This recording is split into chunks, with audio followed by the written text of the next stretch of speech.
Di Bukit Tinggi Sumatera Barat ada camilan sederhana yang selalu mencuri perhatian. Ya, pisang kapik. Jajanan khas berupa pisang yang dibakar kemudian dijepit dan diberi taburan kelapa serta gula merah. Tapi kenapa orang Bukit Tinggi punya gula merah khusus yang khas? Airnya yang banyak, gulanya cuma dapat sedikit. Tapi kalau yang kuning kita tebang, kita ambil, itu gulanya banyak hasilnya.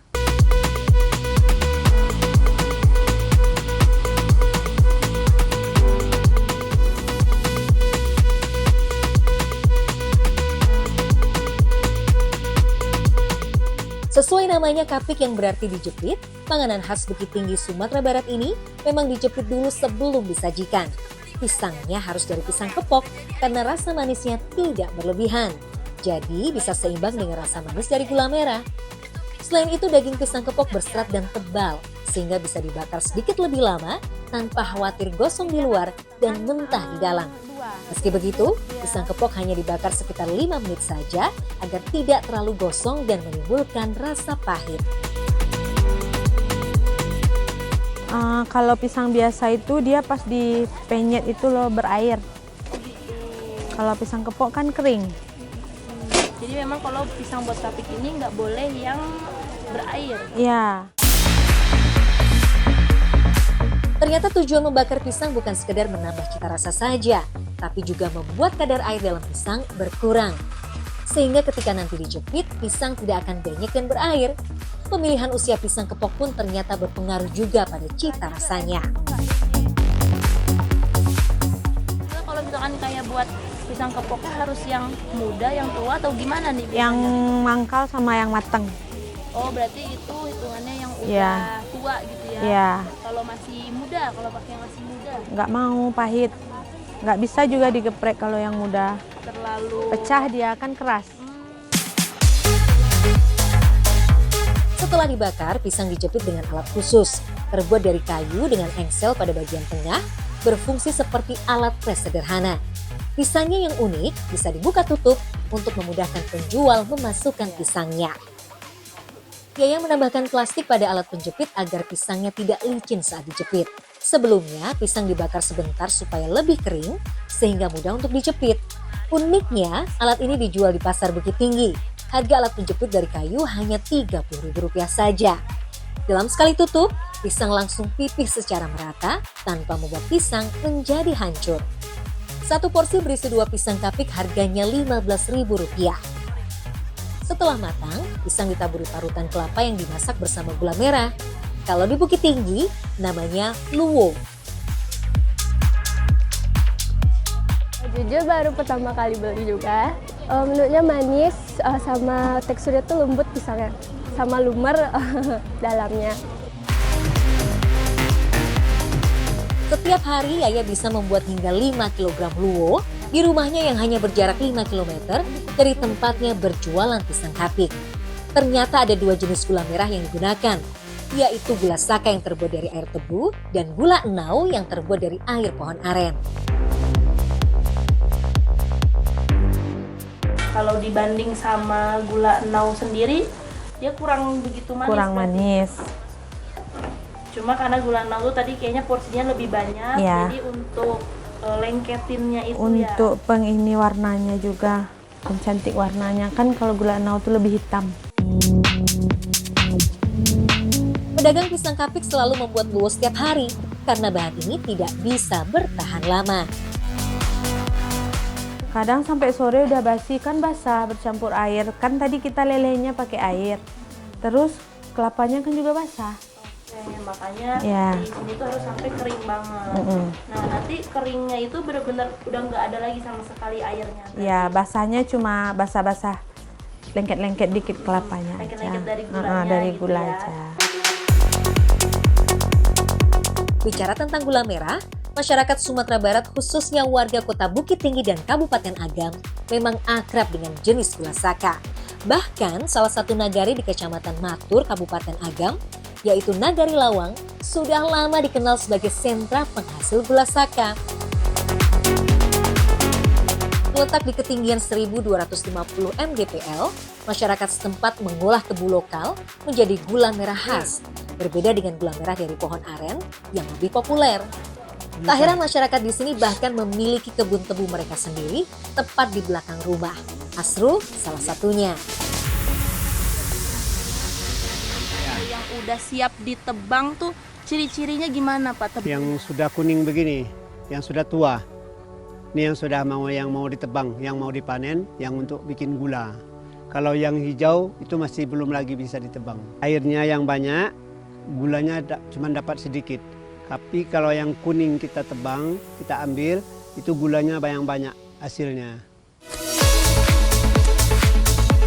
Ternyata alasan para pembuat gula saka menanam tebu sendiri karena rata-rata mereka adalah pengrajin rumahan sehingga segala proses dari hulu ke hilir dilakukan sendiri. Kebiasaan ini sudah dilakukan sejak zaman orang tua Asrul dan masih diteruskan hingga sekarang. Ada yang unik dari kilangan tebu tradisional ini. Proses menggiling tebu menggunakan tenaga kerbau, meneruskan kebiasaan nenek moyang dulu. Kerbau dipilih karena jalannya lebih santai dan mudah diatur daripada sapi. Asrul menggunakan kerbau jantan karena tenaganya lebih besar daripada kerbau betina. Usia kerbau penggiling tebu minimal 1,5 tahun, maksimal 5 tahun. Dan kalau sudah tua, kerbaunya akan dijual dan digunakan pada acara adat tertentu. Uniknya lagi, sebelum kerbau berjalan ternyata kedua matanya harus ditutup terlebih dulu. Soalnya, kerbau tidak mau jalan dalam kondisi mata terbuka. Kalau dia mudah bekerja. Kenapa ditutupnya harus ada dua nih, ada batok juga, ada kain juga. Kalau semata-mata dari batok saja masih kelihatan. Kalau pakai kain ini nggak bakalan kelihatan, gelap semua. Kalau kain doang nggak bisa di sini, geli, sakit matanya. Jadi ini kan penghambatnya begini. Menggiling tebu menggunakan tenaga kerbau ongkosnya tentu lebih murah daripada menggunakan mesin. Namun kerbau punya batas maksimal bekerja, sehingga 2 jam sekali harus beristirahat makan. Biasanya kerbau hanya bekerja pada pagi hari ketika cuaca masih sejuk. Dalam sehari Asrul bisa menghasilkan hingga 35 kg air tebu. Air tebu yang sudah terkumpul dimasak dalam wajan panas selama 3 jam sampai mengental dan warnanya berubah menjadi kecoklatan. Wajan dipasang penutup dari anyaman bambu untuk menghindari tumpahan busa dari air tebu yang sudah mendidih. Setelah matang, gula saka harus buru-buru dicetak karena bisa mengeras kalau sudah dingin. Des, istri Asrul, menggunakan cetakan khusus yang sebelumnya sudah dibasahi dengan air agar adonan gula saka tidak lengket. Harga gula saka per 1 kilogramnya yakni Rp17.000. Sejak tahun 1940-an, masyarakat Nagari Lawang sudah memproduksi gula merah yang kemudian dikumpulkan dan diekspor ke negara-negara Eropa. Baik pisang kapik ataupun gula saka, keduanya saling terhubung dalam cita rasa khas Sumatera Barat. Gula saka yang manis dan beraroma khas berpadu dengan pisang kepok tua yang dibakar di atas api. Bukan hanya rasa, ini adalah kebiasaan masyarakat Minang dalam menjaga warisan kuliner mereka.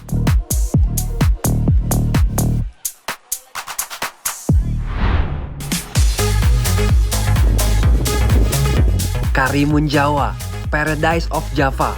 Rasa-rasanya tak ada yang berlebihan dari julukan itu street lover. Berada di wilayah Kabupaten Jepara, gugusan kepulauan indah ini dikenal sebagai surga tropis dengan pasir putih pantainya. Karimun Jawa juga dikenal dengan keanekaragaman hayati laut dan menjadikannya sebagai destinasi favorit wisatawan. Antar kota antar provinsi kali ini akan membawa street lover ke Karimun Jawa.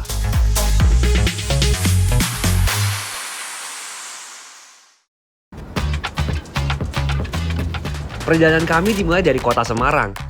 Sebagai ibu kota Jawa Tengah, Semarang menjadi salah satu titik terdekat sekaligus kota terbesar sebelum menuju pelabuhan Jepara. Karena kami memilih kereta, pilihan transportasi selanjutnya adalah bus shuttle yang berada dekat stasiun, tepatnya area teras pool. Nah, ini saya sudah pesan tiket dari Semarang ke Jepara, busnya itu online, itu harganya 60-70 ribu. Cuman ini 2:30 kayak belum ada busnya sama sekali nih, belum ada sama sekali. Mana ya? Ini coba kita tanya nih, ada yang nunggu. Mbak mau tanya, kalau bus yang dari Semarang ke Jepara di sini nunggunya? Iya, Di sini. kebetulan kita juga lagi. Oh sama juga mau ke Karimun Jawa juga. Oh, oke, kita ada temennya berarti. Jam 3 berarti Mbak ya? Berangkat pagi sendiri kami pilih karena jadwal penyeberangan ke Karimun Jawa biasanya hanya tersedia pagi saja. Artinya kita harus menyesuaikan waktu datang di Semarang agar tidak terlambat sampai ke Jepara. Jika subuh seperti yang kami pilih, waktu tempuh ke pelabuhan hanya 2 jam Circuit Lover. Setengah 6 pagi baru sampai di pelabuhan Kartini Jepara. Jadi kita bakal nunggu lagi tembusan ke Karimun Jawa. Baru sampai nih busnya. Wah, pulas banget ini. Mantap.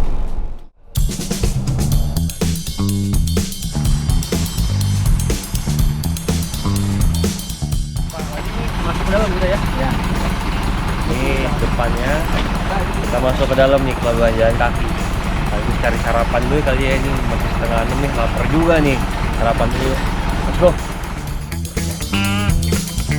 Tapi sebelum sarapan mendadak hujan Circuit Lover.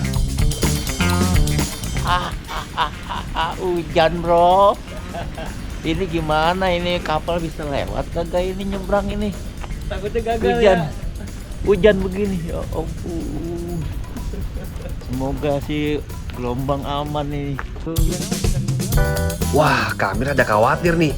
Wajar saja, kapal nggak akan berangkat kalau cuaca tak mendukung. Tapi sarapan dulu ya Circuit Lover, biar nggak panik. Ini dia ini nih juara. Wah, ini sarapan terbanyak sih ya. Lauknya komplit, jadi bingung nih.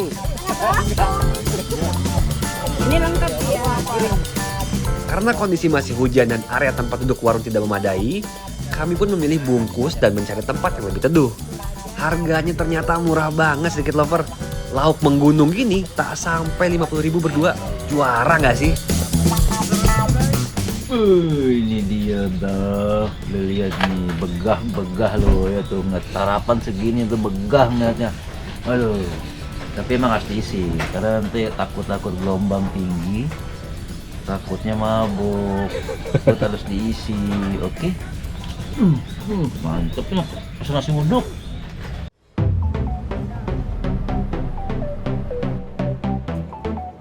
Di Pelabuhan Kartini ada 2 jenis kapal yang melayani perjalanan menuju Karimun Jawa. Kalau Circuit Lover membawa motor atau kendaraan, maka pilihannya adalah KMP Feri Singijai. Hanya saja, perjalanan ke Karimun Jawa akan ditempuh lebih lama, yakni 4,5 jam. Tapi kalau ngecer seperti kami, Circuit Lover bisa memilih kapal ekspres bahari dengan perjalanan relatif lebih singkat, alias 2 jam. Biar aman, Circuit Lover udah bisa memesan tiket online dari jauh-jauh hari. Maklum, cepet habis. Wah, ternyata ngantri panjang Circuit Lovers. Wajar sih musim liburan, tapi kayaknya ada yang kurang pas ya. Akhirnya, setelah hampir 1,5 jam, kami pun berhasil masuk kapal. Beruntung, begitu masuk kami disajikan dengan kesejukan dari pendingin udara yang sukses mendinginkan hati kami. Dari segi fasilitas, sepertinya nyaman Circuit Lover. Tiket eksekutif dapat fasilitas kursi empuk, televisi, dan tentunya AC. Ada 2 kelas tiket kapal ekspres bahari, eksekutif dan VIP. Dengan harga tiket mulai 200 sampai 250.000 rupiah. Nah, yang VIP, kursinya sekilas lebih lebar plus empuk Circuit Lover. Tapi dari pengamatan kami, nggak ada colokan charger Circuit Lover. Jadi baiknya HP full charge dulu ya sebelum berangkat nyebrang. Perjalanan dari Pelabuhan Kartini Jepara ke Karimun Jawa teorinya memang hanya 2 jam saja. Tapi kadang-kadang cuaca dan ombak membuat kapal harus berjalan lebih lambat. Saya mau tanya ke mbaknya nih. Mbak, aku mau nanya sedikit ya. Ini ekspres bahari, ini kapal ini kan kita berangkat jam 8. Itu emang pagi terus apa siang ada, sore ada? Siang ada, pagi ada. Kalau sore kita nggak operasi. Tapi setiap hari tuh ada nggak sih mbak? Setiap hari ada. Oh setiap hari ada? Iya. Di jam berapa aja tuh? Jam 8 sama jam 9. Jam 10, jam 11 kenapa tuh? Apa cuaca kurang apa gimana? Memang cuaca kurang bagus kalau jam 10, jam 11. 11. Biasanya kalau sampai sini lebih siang lagi. Jadi lebih baik berangkat pagi. Berangkat pagi. Oh oke, berarti sebenarnya ada 2 keberangkatan ya? Iya. Pagi sama siang. Kalau arah sebaliknya mbak dari Karimun Jawa ke Jepara sama? Sama. Oh sama Iya, juga. tapi kalau hari Minggu biasanya dari Karimun jam 11 sama jam 12. Kapal penyeberangan yang kami naiki kapasitasnya dapat menampung 230 orang. Dan saat ini kapalnya full sedikit lover. Wajar saja ya, tadi kami ngantri cukup lama. Setelah 3 jam perjalanan, akhirnya kami sampai di Karimun Jawa.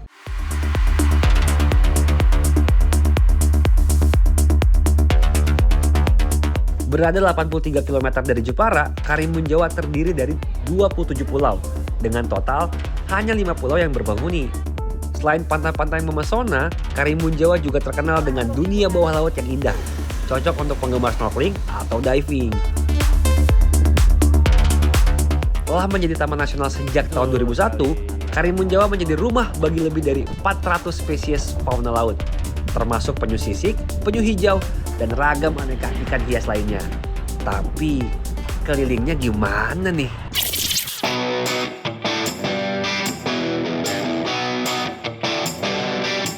Nah, buat secret lover yang tak memakai kendaraan, banyak sekali penyewaan motor di dekat pelabuhan.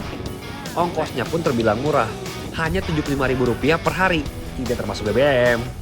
Secret lover pun juga bisa meminta motor untuk diantar ke penginapan. Sementara untuk penginapan sendiri, secret lover lebih baik memesan jauh-jauh hari sebelum kedatangan. Dengan begitu, kita bisa memilih tarif penginapan yang sesuai dengan budget kita. Homestay sederhana bisa kita dapatkan dengan harga Rp150.000. Dan bungalow atau kamar hotel masih berada di kisaran Rp300 sampai Rp700.000. Tapi masa iya kita di penginapan terus? Cari pantai dulu lah secret lover.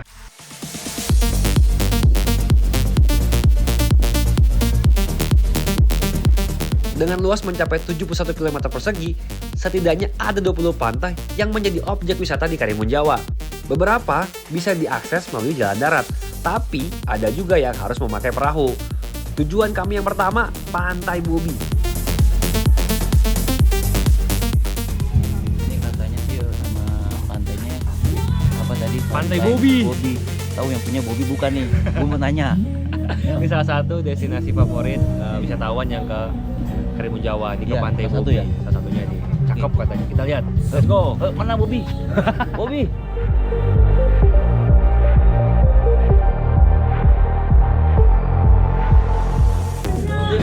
Mari Pak. Bayar dulu. Masuk aja. Lu kita gratis. Bayar dulu. Berapa Pak? 30. Buat satu orangnya berapa? 10.000. Oh, 10.000. Tiket masuknya satu orangnya 10.000. Weekend weekdays sama Pak. Iya Pak. Weekend weekdays. Sama Mas. Sama. Oh mantap.